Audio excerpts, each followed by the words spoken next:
Assalamualaikum warahmatullahi wabarakatuh dan selamat malam. Pada kesempatan kali ini kita akan membahas tentang kingdom plantae. Kingdom plantae adalah organisme eukariotik multiseluler yang memiliki klorofil dan dinding sel.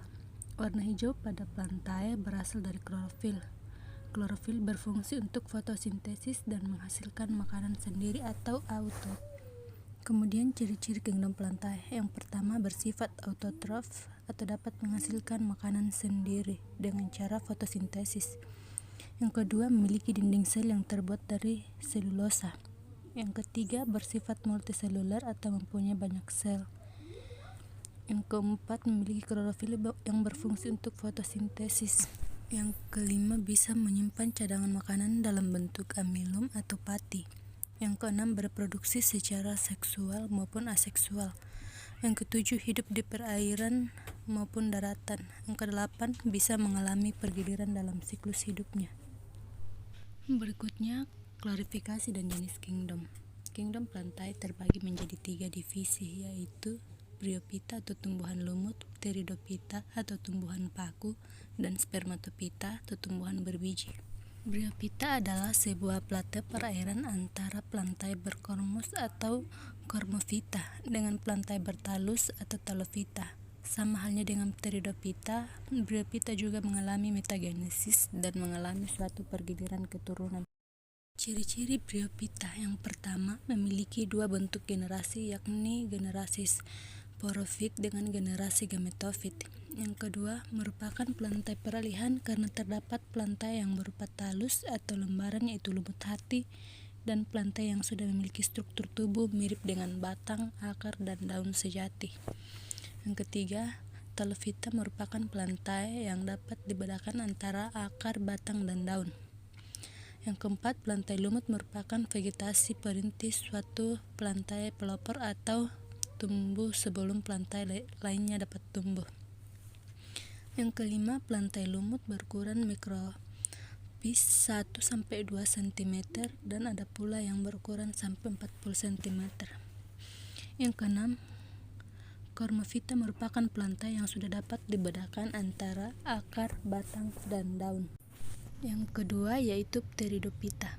Pteridophyta telah mempunyai jaringan pengangkut atau kormus dengan organ sejati. Plantae paku berreproduksi secara aseksual dengan spora. Plantae ini mengalami metagenesis. Pada umumnya plantae paku hidup di darat, terutama di daerah hutan hujan tropis. Tetapi ada beberapa jenis paku yang hidup mengapung di air. Pteridophyta adalah sebuah plantae yang telah memiliki batang, akar, dan daun sejati. Pteridophyta berkembang biak dengan cara spora atau Cormophyta berspora dan mengalami suatu pergiliran keturunan. Selain itu, plantae paku juga memiliki klorofil, memiliki pembuluh angkut, xilem dan floem, serta akar berserabut. Adapun ciri-ciri dari Pteridophyta: yang pertama, spora yang dihasilkan pada sporofil, terutama pada bawah daunnya. Yang kedua, batang, akar, dan daun dapat dibedakan. Yang ketiga, daun muda pada plantae paku tumbuh mengguling. Manfaat Pteridophyta: yang pertama, sebagai pupuk hijau pada plantae padi. Yang kedua, dapat dijadikan sayur mayur. Yang ketiga, dapat dijadikan plantae hias. Yang keempat, plantae Seganilena. Plantae dapat dijadikan sebagai obat luka. Berikutnya itu Spermatophyta. Ciri khas dari Spermatophyta yaitu berbiji.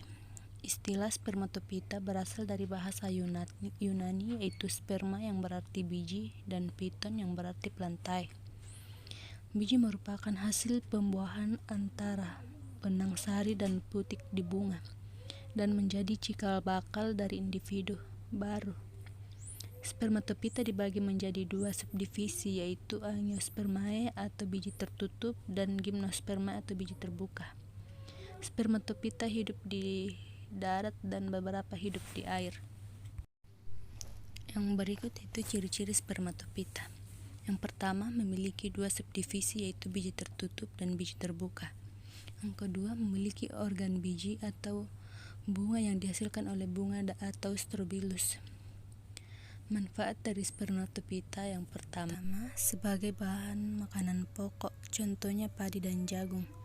Kedua, sebagai peneduh sumber oksigen, penyerap karbon dioksida dan penyimpanan air, contohnya pinus dan mahoni dan jati. Ketiga, untuk bahan bangunan dan perabotan, contohnya meranti dan jati. Sekian dan terima kasih. Assalamualaikum warahmatullahi wabarakatuh.